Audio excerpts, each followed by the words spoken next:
Muy bien, pues vámonos preparando para iniciar esta semana. Pues es una semana muy importante, es una semana muy interesante. Vamos a hacer a un lado ahorita las lecturas que venimos teniendo comúnmente, es decir, hoy iniciaríamos leyendo la primera carta de Pablo a los Corintios. Sin embargo, vamos a dejarla esta semana y la vamos a retomar hasta la próxima semana.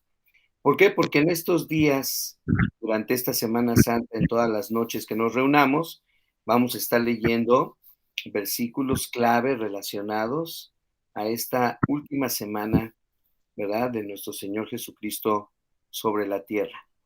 Quiero recordarles que el Señor Jesús, desde que nace, lo vemos involucrado en los negocios de su padre, como cuando se quedó en el templo de Jerusalén siendo niño, y sus papás venían buscándolo en la caravana. Acuérdense que de Nazaret, pues a Jerusalén estaba bastante lejecitos, ¿verdad? Estaba lejos, y ellos estaban pues tratando de encontrarlo, y él se encontraba en el templo enseñando a los maestros de la ley, ¿verdad? Y todos se sorprendían de las enseñanzas que daba nuestro Señor Jesús. Entonces, ahora de eso, de los inicios de la niñez del Señor Jesús, conocemos esos pequeños detalles tan solamente. Pero cuando vamos avanzando en el estudio de los evangelios, entramos a lo que la Biblia Thompson llama el año de inauguración de nuestro Señor Jesucristo, que comienza precisamente con el evento de las bodas de Caná, ¿se acuerdan? Donde van él y su familia y sus discípulos a esta boda tan maravillosa que acuérdense que esas bodas duraban pues varios días. Y ahí es donde se realiza uno de los milagros más asombrosos del Señor, cuando convierte las tinajas de agua en vino de la mejor calidad, ¿verdad? Así que fue un milagro muy, muy importante.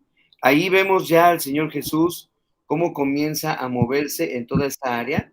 Pero fíjate, ¿por qué hago mención de esto? Porque estamos hablando de que en el año de la inauguración del ministerio del Señor Jesús, aproximadamente él tenía 30 años de edad. Entonces se van a empezar a dar los acontecimientos muy rápido a partir de este momento, ¿sí? Entonces, en ese tiempo de inauguración, vamos a llamarlo así, el Señor Jesús tenía aproximadamente 30 años de edad. Pasado un año, ¿verdad? ¿Qué sucede, bueno, en ese año? En ese año él está en el Jordán, vemos que va al desierto de Judea, vemos que constantemente pasa por Betania, por Capernaum, regresa otra vez a Jerusalén, de Jerusalén vuelve a ir con sus discípulos a Judea, ¿verdad? De ahí va al pozo de Jacob, vuelve a ir una vez más a Galilea, visita otra vez su ciudad en Nazaret. Entonces vemos a un Señor Jesús moviéndose constantemente, tratando de darse a conocer, pero sobre todo de ir formando ese equipo que después llamaría los 12 apóstoles y también toda esa gran cantidad de discípulos que creyeron en él y que comenzaron a seguirle. 30 años de edad tenía nuestro Señor cuando comenzó ese ministerio. A los 31 años de edad, menciona la Biblia Thompson, que se le llama, para poderlo comprender mejor, el año de popularidad de nuestro Señor Jesucristo. Ya en el año de popularidad, vemos que hace una gira por toda Galilea y principalmente por Capernaum. Ahí es donde aparece el monte donde él se sienta para dar la enseñanza de las bienaventuranzas, ¿verdad? Siempre se mueve en Galilea, siempre se mueve en Capernaum y es aquí donde comienza su tiempo de popularidad. Pero estamos hablando que el ministerio de Jesús ya llevaba 2 años aproximadamente. Después de esto, entramos a lo que se llama el tercer año, cuando tenía aproximadamente 32 años de edad, y en este año es llamado por la Biblia Thompson el año de la oposición. ¿Por qué? Porque precisamente es cuando empezamos a ver que los judíos, el Sanedrín, los escribas, los fariseos y la gente que no creía en él empezaron a buscar la manera, no solamente de callarlo, no solamente de que dejara de hablar y de predicar que era el Hijo de Dios, que era el Hijo del Hombre, ¿verdad? Sino que también buscaron matarlo. ¿Sí? Entonces, este año se le conoce como el año de la oposición. Y ahora sí, fíjense bien, vamos a entrar a la parte de la última semana, ¿sí? Cuando se cree que ya el Señor Jesús había cumplido 33 años de edad. Entonces, si se fijaron, fuimos rápido, así en un vuelo de pájaro, en todos los diferentes años, lo que él hizo, pero ya aquí vamos a entrar ya no a años, sino a una semana nada más, la última semana. Quiero invitarles una vez más, estos videos que duran entre 15 y 18 minutos, los vamos a estar pasando un video diferente cada día. Por eso es importante que nos conectemos toda la semana para no perder el hilo, ¿verdad?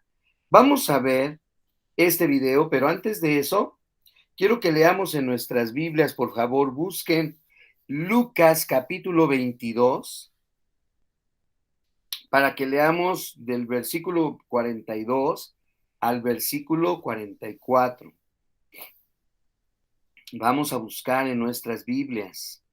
También vamos a leer Juan capítulo 10, versículos 15, versículos 17 y versículos 18. De esta manera vamos a poder entender mejor lo que el hermano Pablo Deiros nos está mencionando en el video, este primer video, que ya vimos una parte en la mañana, ¿verdad? Y vamos a terminarlo de ver ahorita. Fíjense bien, ¿qué dice Lucas capítulo 22 del 42 en adelante? Dice, es la oración de Jesús. Vemos que el Señor está en una posición arrodillado delante del Padre. Y en el versículo 42 le dice, Padre, si quieres, no me hagas beber este trago amargo, pero no se cumpla mi voluntad, sino la tuya. Y luego, en el versículo 44, hablando también de Jesús, dice, pero como estaba angustiado, se puso a orar con más fervor, y su sudor era como gotas de sangre que caían a tierra. Aquí podemos sacar enseñanza práctica para nosotros en que cuando nos encontremos angustiados y no sabemos definir claramente la voluntad de Dios ante los acontecimientos que se presentan en nuestra vida, tenemos que orar y orar más y orar mucho como el Señor Jesús lo hizo. Aparte, que en estos datos que nos presenta el evangelista Lucas, nos deja ver la angustia, la lucha interior, el sudor que caía como grandes gotas de sangre mientras el Señor Jesús oraba. Eso nos habla, pues, de la humanidad de nuestro Señor Jesucristo. Ahora, más adelantito, pero ahora en el Evangelio de Juan, en el capítulo 10, versículo 15, Juan capítulo 10, en el versículo 15, dice, así como el Padre me conoce a mí, y yo lo conozco a él, y doy mi vida por las ovejas, vean el 17, por eso me ama el Padre, porque entrego mi vida para volver a recibirla. Nadie me la arrebata, sino que yo la entrego por mi propia voluntad. Tengo autoridad para entregarla y tengo también autoridad para volver a recibirla. Este es el mandamiento que recibí de mi Padre. ¿Sí?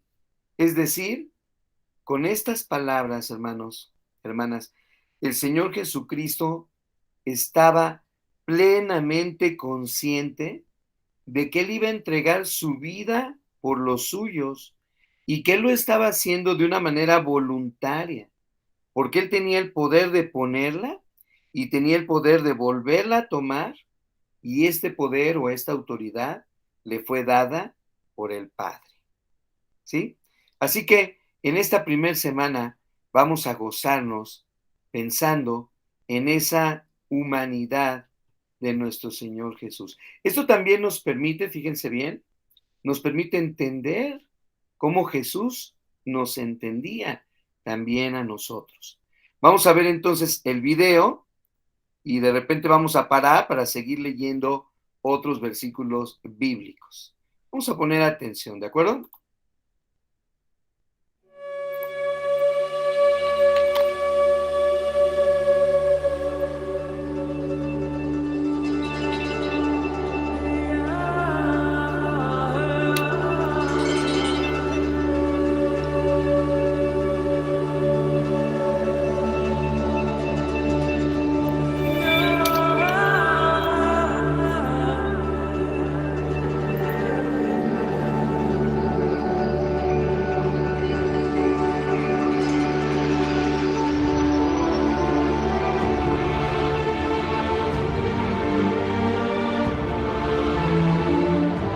Bienvenidos a la Semana Santa. Esta semana en el año calendario tiene para nosotros los cristianos una significación muy particular. Recordamos la última semana de vida de Jesús, su muerte, su sepultura y su resurrección. Deseo invitarlos a que me acompañen a recorrerla día por día y a sorprendernos una vez más con la grandeza del amor de Dios, tal como se manifestó a nuestro favor en Cristo Jesús. Es mi oración que al terminar esta semana todos completemos nuestro derrotero con un canto de fe y gratitud a Dios por lo que Jesús hizo por nosotros. Después de algo más de 2 años de una agitada vida pública, plagada de grandes milagros y enseñanzas sorprendentes, Jesús de Nazaret llega a sus últimos días de vida con una conciencia clara de cuál es su destino y cómo debe coronar su empresa. Los 4 evangelios dedican la mayor parte de su material a relatar en detalle lo acontecido en estos últimos días. Cada hora que Jesús va consumiendo es un escalón más que Él asciende en su peregrinaje hacia la cumbre del Monte Calvario, donde lo espera una cruz.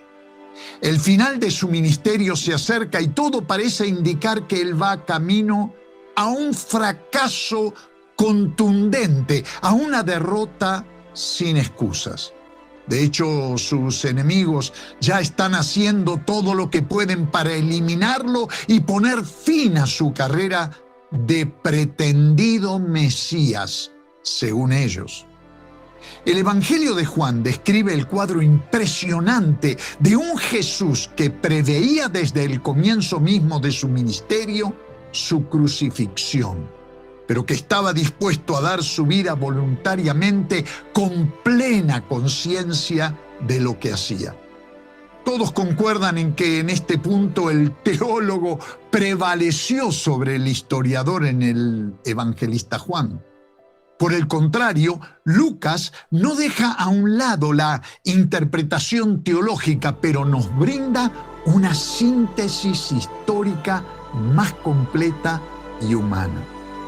Del Jesús de todo su evangelio, el de la última semana de vida, según Lucas, es el más humano de los presentados por los otros evangelistas. Su fragilidad, vulnerabilidad, lucha interior, debilidad y resistencia a la muerte lo muestran como un ser plenamente humano.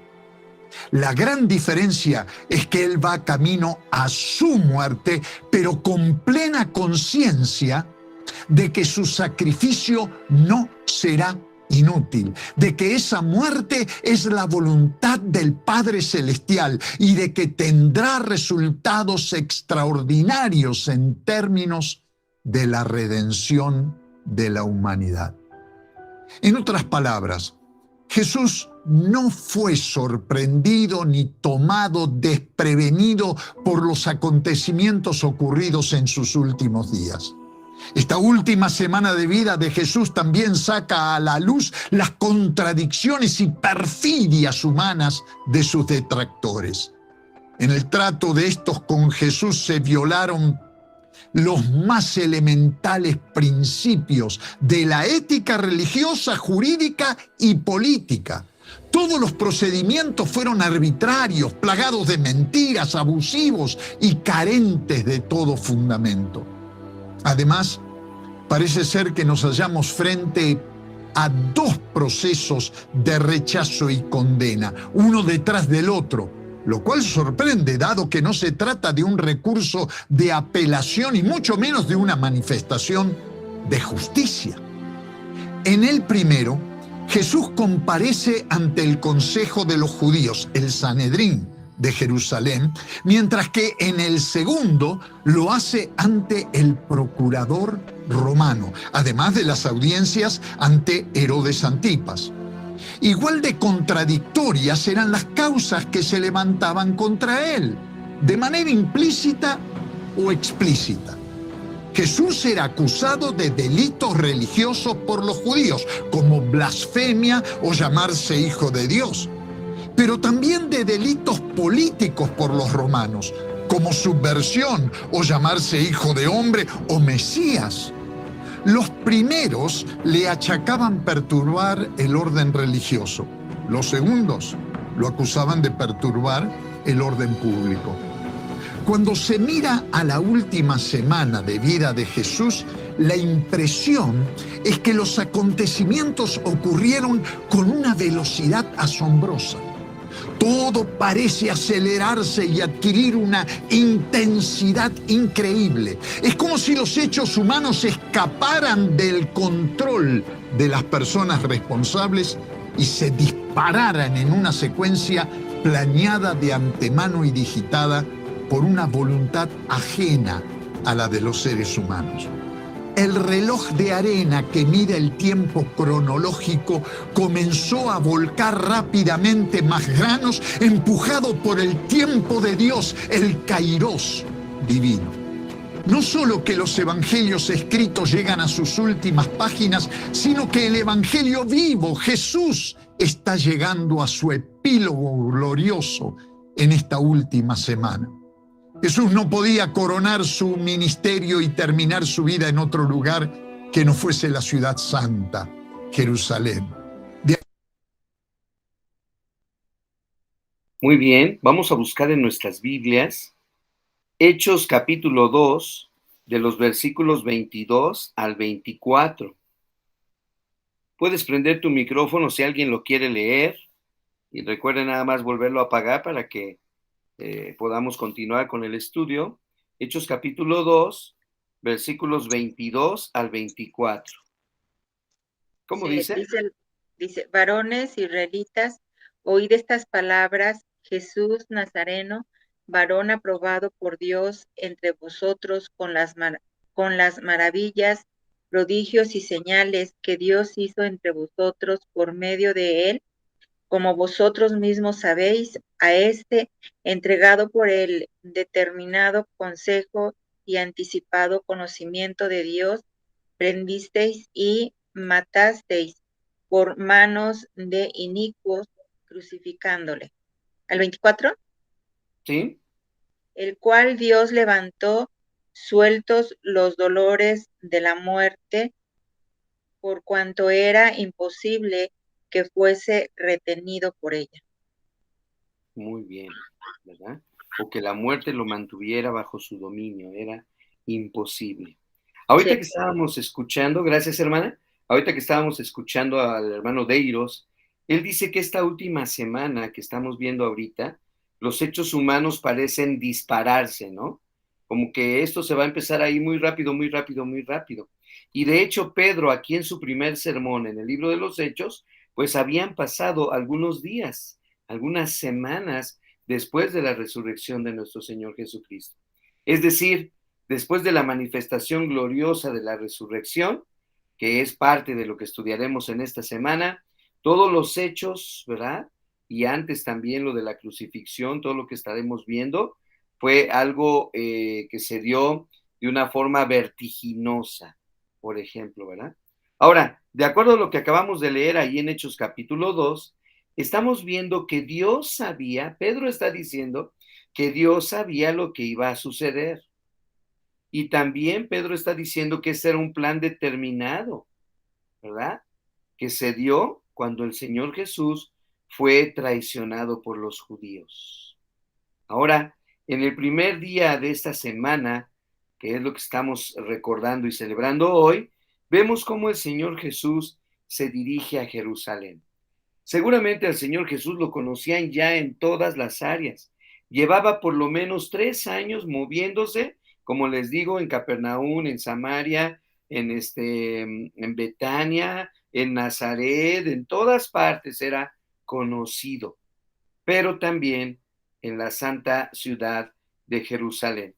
Antes de que veamos esta porción, leamos por favor Mateo 21. Ahora vamos a regresarnos tantito al Evangelio de Mateo, capítulo 21, y alguien que me lea los primeros 5 versículos. Mateo 21, del 1 al 5. Es precisamente la entrada triunfal Jerusalén. Cuando se acercaron a Jerusalén y vinieron a Betfagé, al monte de los olivos, Jesús envió a 2 discípulos, diciéndoles: Id a la aldea que está enfrente de vosotros, y luego hallaréis un asna atada, y un pollino con ella. Desatadla y traédmelos. Y si alguien os dijere algo, decid: el Señor los necesita, y luego los enviará. Todo esto aconteció para que se cumpliese lo dicho por el profeta, cuando dijo: Decid a la hija de Sión: he aquí tu rey viene a ti, manso y sentado sobre un asna, sobre un pollino, hijo de animal de carga. Muy bien, y ahí mismo, fíjate, en Mateo capítulo 21, ve lo que dice el 8 y 9, dice, había mucha gente que tendía sus mantos sobre el camino, otros cortaban ramas de los árboles y las esparcían en el camino, tanto la gente que iba delante de él como la que iba detrás gritaba, Hosana al hijo de David, bendito el que viene en el nombre del Señor, Hosana en las alturas. Ahora, vamos a ver cómo Pablo Deiros nos dice que cuando entra a la ciudad de Jerusalén, esto fue muy simbólico porque era la ciudad de Dios, la ciudad amada, pero también fue algo planeado, lo acabamos de ver. Fue simbólico porque el Señor Jesús necesitaba comunicar más contundentemente al pueblo, ahora sí, que Él era el Mesías. Por mucho tiempo el Señor Jesús se lo guardó. Por mucho tiempo el Señor Jesús le decía a la gente que sanaba, no se lo digan a nadie, ¿sí? Por mucho tiempo el Señor Jesús se los revelaba a sus discípulos y a veces entendían y a veces no entendían. Pero ahora sí, en esta entrada a Jerusalén, Él está entrando como el Mesías prometido, es decir, el rey ungido que Dios había prometido, como lo leímos ahorita ahí en el versículo 4 y 5. Pero también era una visita planeada en esta última semana, porque vemos ahí en esos versículos que nos leyó Caleb, cómo Jesús dio instrucciones precisas a sus discípulos para que todo se cumpliese perfectamente conforme a las escrituras, como dice ahí Mateo, ¿verdad? Ahora, ¿dónde estaba escrito esto? A ver, busquen Zacarías capítulo 9, versículo 9. Zacarías capítulo 9, versículo 9. ¿Cómo dice? Alégrate mucho, hija de Sión, da voces de júbilo, hija de Jerusalén. He aquí tu rey vendrá a ti, justo y salvador, humilde y cabalgando sobre un asno, sobre un pollino hijo de asna. Ahí está. claramente el Señor buscó que la profecía se cumpliera al pie de la letra, y por eso le dio instrucciones, indicaciones claras y precisas a estos dos discípulos cuando fueron a buscar a este pollino, ¿verdad?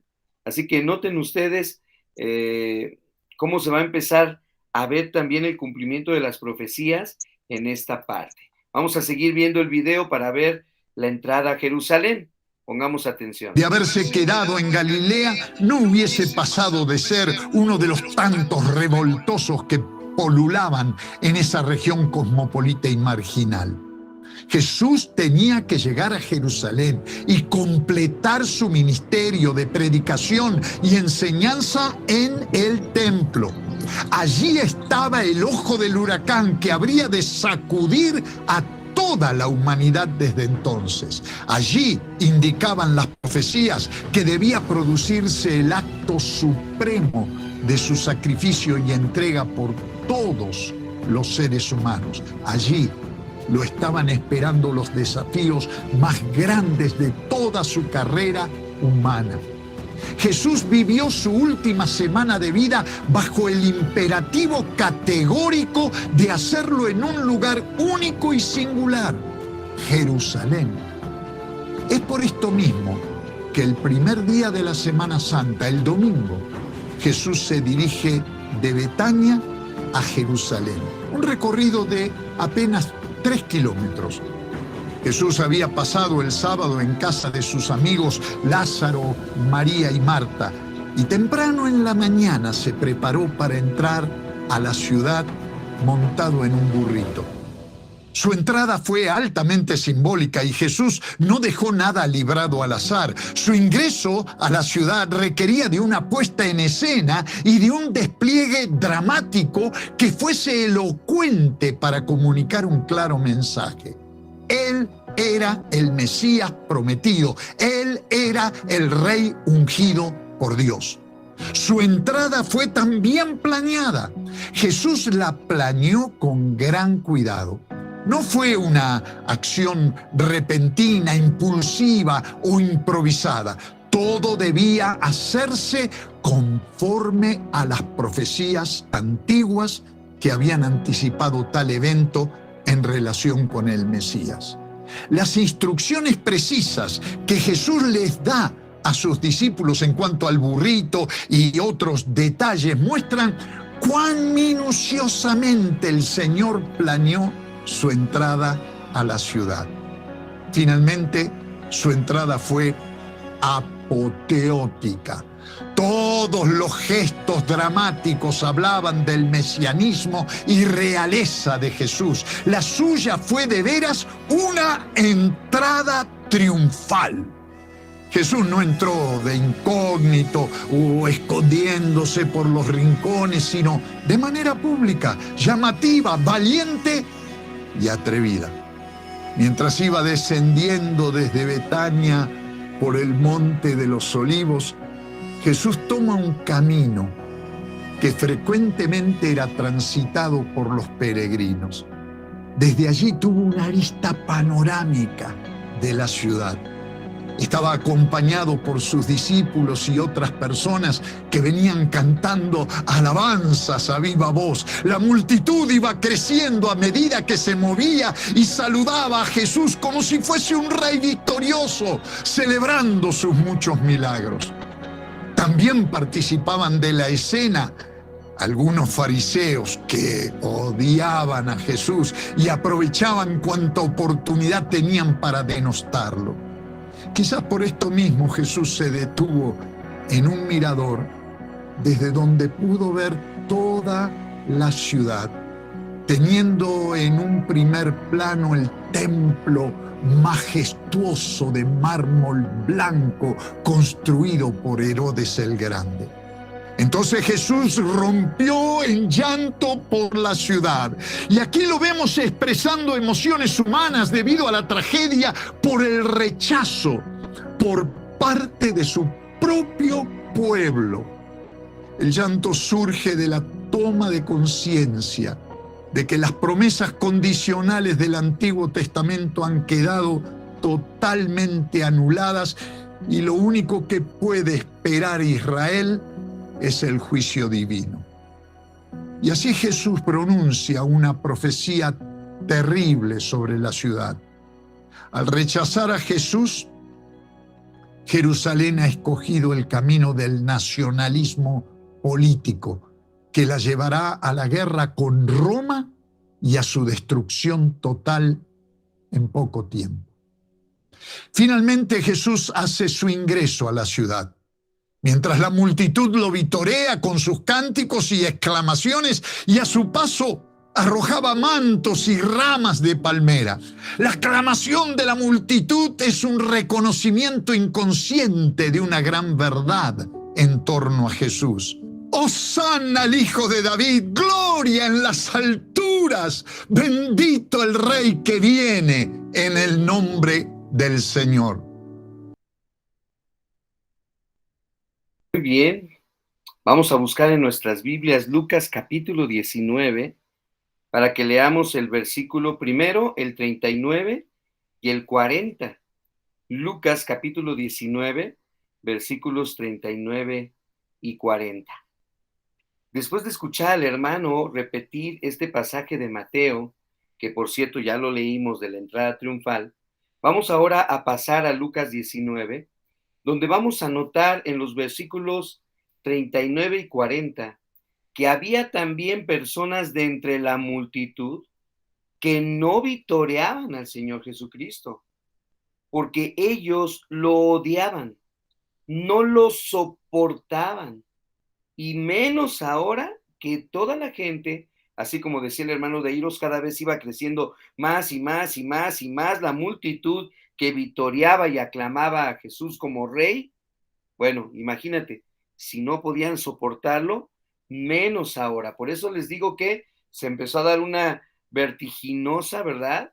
Un vertiginoso movimiento de los tiempos desde que el Señor Jesús entra a Jerusalén. A ver, vamos a ver qué dice Lucas 19, 39 y 40. ¿Quién lo lee?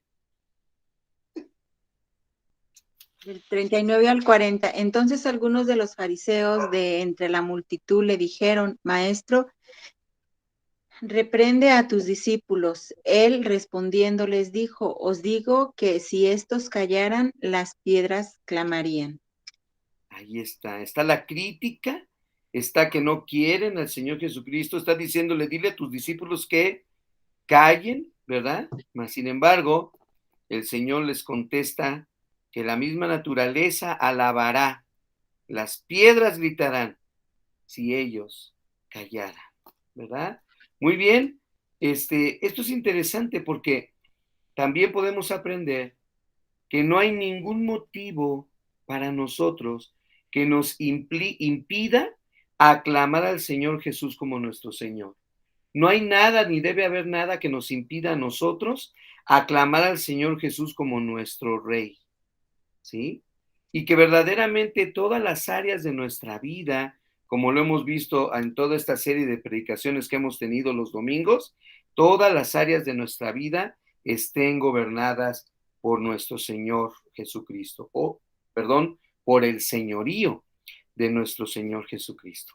Ahora, si seguimos leyendo ahora en Lucas, la entrada triunfal, vean, alguien léame del 41, Lucas 19, del 41 al 44.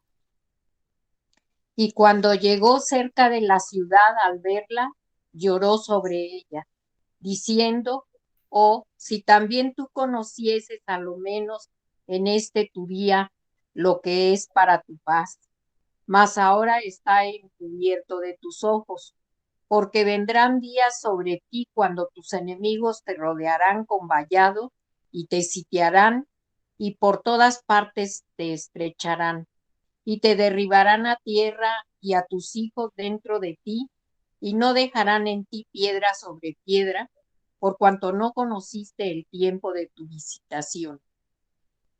Bien, ¿por qué Jesús llora? ¿Por qué Jesús está mostrando aquí lágrimas, preocupación, lamentación ante la oportunidad que se está presentando para Jerusalén? Vemos, ¿verdad?, que más bien pareciera que el tiempo de juicio ha llegado para Jerusalén. Aquí estamos viendo que él llora porque aunque pareciera que lo aceptaban como rey, porque acuérdense, estamos viendo que ponían sus mantos, que ponían las ramas de las palmas para que pudiera pasar, que gritaban, el Señor Jesús conocía sus corazones y sabía que la mayoría de ellos no abrazaba la verdad de su persona y de su obra. No podemos nosotros rechazar a nuestro Señor Jesús como el Mesías y Rey prometido. Él dice en estas palabras que se leyeron ahorita, claramente, él está diciendo que dentro de poco tiempo los enemigos van a sitiar Jerusalén con vallado y finalmente no dejarán piedra sobre piedra. ¿Sí? Ahí el versículo 44, oh, si también tú conocieses lo que es para tu paz, si conocieran que el único que es capaz de traer la paz duradera era el Señor Jesús, otra cosa hubiera sucedido con la ciudad de Jerusalén. Antes de terminar, vamos a leer Juan capítulo 3, versículo 36. Juan 3, 36. Hablando de ese rechazo tan tremendo que hace Jerusalén del Señor Jesús. Noten ustedes lo que el Señor Jesucristo está diciéndonos. A ver, alguien que lo lea. Juan 3, 36. El que cree en el Hijo tiene vida eterna, pero el que rehúsa creer en el Hijo no verá la vida, sino que la ira de Dios está sobre él. Y aquí estamos viendo claramente que dice que el futuro para quienes rechacen al Señor Jesucristo es que no verán la vida eterna, sino que el juicio, la ira de Dios estará sobre ellos. Sí. Es interesante ver que todo el resto de ese primer día de la semana, ese domingo, el Señor Jesús pasó el resto del día ministrando en el templo. Vamos preparando Mateo capítulo 21 y vamos a terminar de escuchar el video y regresamos ahorita a la Biblia. Mateo capítulo 21. Escuchemos, hermanos. Estas exclamaciones eran tradicionales y las cantaban los peregrinos al entrar a Jerusalén durante la semana de la Pascua, mientras los corderos pascuales eran sacrificados en el templo. Pero en este caso, la gente de Jerusalén y los peregrinos aplicaron estos cánticos de manera específica a Jesús de Nazaret, indicando así que ellos entendían el carácter único de su persona y obra. Esta no era, y de hecho no fue, una Pascua como cualquier otra. Los gritos y los cánticos alrededor de Jesús parecían ser una respuesta a quienes todavía preguntaban, ¿quién es este? Mientras otros respondían, este es Jesús, el profeta de Nazaret de Galilea. Jesús pasó el resto de este día domingo ministrando en el templo. Fue la última oportunidad que tuvo para hacerlo en paz. Y fue un día maravilloso, a pesar de la tenaz oposición de los fariseos y de los sacerdotes principales. A lo largo de todo este día, toda la ciudad se alborotó por lo que estaba sucediendo, y tanto más cuando Jesús entró al recinto del templo y sanó a ciegos y cojos. Para colmo, resonaron como ecos continuados los cánticos de un grupo de niños y jóvenes que a viva voz no cesaban de gritar, ¡Hosana al Hijo de David! Esto indignó todavía más a los jefes de los sacerdotes y los maestros de la ley, que le hicieron un fuerte reclamo a Jesús. Él respondió citando el Salmo 8, versículo 2. En los labios de los pequeños y de los niños de pecho has puesto la perfecta alabanza. Aquel primer día de la semana fue intenso para Jesús. Las horas pasaron muy rápido y al atardecer, Jesús consideró prudente salir de la ciudad y volver a Betania, a la casa de sus amigos, donde se hospedaba con los 12.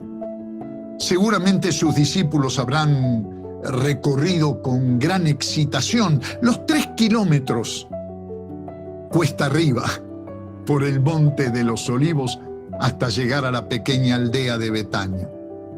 Nunca antes en la ciudad santa de Jerusalén y en su venerado templo, Jesús había actuado con tanto atrevimiento, manifestando su condición como el Mesías. La reacción de la multitud de peregrinos que atestaba la ciudad e incluso la de la jerarquía del templo y el clero judío eran evidencia elocuente de que de una u otra manera les había quedado claro a todos que Jesús de Nazaret era el Mesías prometido. El problema era que la idea de Mesías que tenía el pueblo y también los 12 no era la que Jesús tenía respecto a sí mismo. Ellos esperaban a un líder militar y político que restableciera el reino de Israel y liberara al pueblo del yugo romano. Pero Jesús era el Cristo, el ungido de Dios para establecer su reino y liberar al pueblo de sus pecados y del dominio de Satanás. Sea como fuere, este domingo fue el día de su manifestación mesiánica. Él sigue manifestándose así cada día. Y somos nosotros quienes por fe debemos reconocerlo como tal. Para que la paz y la gloria que resonaron en el cielo se transformen en una experiencia personal y colectiva aquí en la tierra. Que hoy, pues, pueda ser para ti también el día de su manifestación mesiánica en tu vida. Cada día Él nos visita y está dispuesto a hacer todos los milagros que sean necesarios para que podamos vivir en Él una vida plenamente humana. Pero es necesario que además de aclamarlo, entremos en una comunión de amor y fe con Él. Cuando de veras lo hacemos, entonces estamos en condiciones de vivir el día más glorioso de nuestras vidas.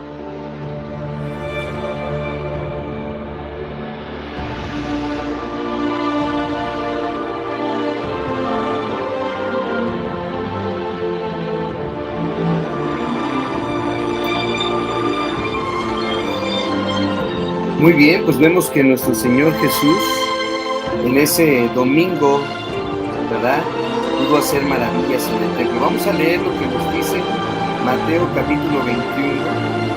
Busquen por favor Mateo capítulo 21, del 14 al 17. ¿Quién lo quiere leer? Mateo 21, del 14 al 17. Y vinieron a él en el templo ciegos y cojos y los sanó. Pero los principales sacerdotes y los escribas, viendo las maravillas que hacía y a los muchachos aclamando en el templo diciendo, Hosana al hijo de David, se indignaron y le dijeron, ¿oyes lo que estos dicen?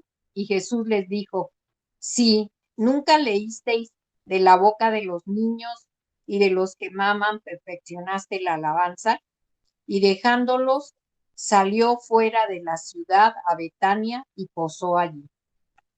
Entonces vemos a nuestro Señor Jesucristo una vez más, ese día sanando ciegos, ese día sanando cojos, pero lo que destaca Mateo, ¿ves?, en este momento, es que aunque Él estaba mostrando misericordia a los enfermos y a los necesitados, nosotros podemos ver que ellos, los fariseos, los saduceos, los dirigentes del templo se indignaron, ¿verdad?, porque veían las cosas maravillosas que Jesús estaba haciendo. Pero más que nada les dolía en el alma escuchar los gritos de los niños o de los muchachos, como dice esa versión, ¿verdad?, que aclamaban también dentro del templo. Ya no nada más estaba la alabanza en las calles, sino que dentro del templo clamaban también los niños, Hosana al Rey, ¿verdad? Claro, Jesús responde con, como vimos ahí con el hermano, con el Salmo capítulo 8 en el versículo 1. Muy bien, vamos a ir rápidamente a Juan capítulo 6. Juan capítulo 6 y leamos versículos 14 y 15. ¿Quién lo quiere leer? Juan 6, 14 y 15. Aquellos hombres entonces, viendo la señal que Jesús había hecho, dijeron, este verdaderamente es el profeta que había de venir al mundo. Pero entendiendo Jesús que iba a venir para apoderarse de él y hacerle rey, volvió a retirarse al monte él solo. Muy bien, aquí ya lo vemos, ¿verdad? Que a pesar de que el pueblo esperaba un rey militar, un rey político que restaurara el reino de Israel, él mismo, Señor Jesucristo, se hacía ya conocer como el ungido de Dios, como el Cristo que había de venir a traer libertad a los cautivos por el pecado y por el dominio de Satanás. Pero una vez más podemos ver aquí en sus inicios del ministerio cómo el Señor Jesús les decía, ¿verdad? Que todavía no era el tiempo. De hecho, aquí leímos cómo él se retiró de ellos, ¿no? Miren, vamos rápidamente a un pasaje paralelo que está en Lucas 4, del 18 al 21. Lucas 4, del 18 al 21.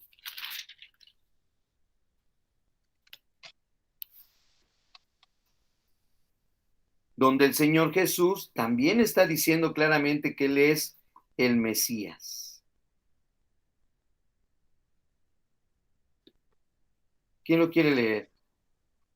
El Espíritu del Señor está sobre mí por cuanto me ha ungido para dar buenas nuevas a los pobres. Me ha enviado a sanar a los quebrantados de corazón, a pregonar libertad a los cautivos y vista a los ciegos, a poner en libertad a los oprimidos, a predicar el año agradable del Señor, y enrollando el libro lo dio al ministro y se sentó, y los ojos de todos en la sinagoga estaban fijados en él. ¿El 21 también? Y comenzó a decirles, hoy se ha cumplido esta escritura delante de vosotros. Ahí está. Entonces el Señor Jesús dándose a conocer como Mesías. Ahora fíjense bien también, ¿qué podemos aprender para nosotros mismos? El Señor Jesús sigue manifestándose en nuestras propias vidas cada día como el Mesías, como el ungido de Dios. Y nosotros, cada uno de nosotros y como iglesia, por la fe que tenemos en Él, debemos reconocer que verdaderamente Él es nuestro Mesías, que verdaderamente Él es nuestro Señor, para que la paz y la gloria que resonaron en el cielo también se transformen en una experiencia personal y en una experiencia como iglesia colectiva, como lo está diciendo también nuestro hermano Deiros allí en el video que vimos el día de hoy, ¿verdad? Por último, me gustaría ver si lo podemos hacer. Mañana se los voy a preguntar y a ver quién logra hacerlo. Yo sé que tienen algunas de ustedes, sobre todo las mujeres, tarea de aprenderse otros versículos bíblicos de memoria, ¿verdad? Pero ahí en Lucas, en el capítulo 1, Lucas capítulo 1, anótalo por favor. Y es fácil aprenderse las cosas de memoria, hay que estarlas repitiendo una y otra vez y vas a ver que te lo vas a aprender bien rápido. Vean estos dos versículos, Lucas 1, 78 y 79.